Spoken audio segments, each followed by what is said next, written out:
Kita kembali berjumpa dengan masyarakat, para pengunjung, para wisata yang berasal dari Benar Meriah. Tentunya kembali dari pesisir ke Danau Tawar. Bagaimana Bapak keadaan Bapak di tempat ini dengan sistem buka tutupnya perjalanan ini Pak? Harapan Bapak bagaimana tentang keadaan ini? Mohon segera jalannya diperbaiki agar lalu lintas kita aman dan terkendali.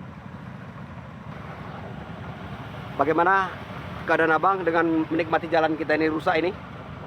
Tolong kepada pemerintah Aceh agar segera memperbaiki jalan lintasan Takengon, Aceh dan Benar Meriah, Pulau Semawe. Oke. Tanggapannya supaya jalan ini segera diperbaiki karena ini merupakan lintas dari Takengon, Pulau Semawe.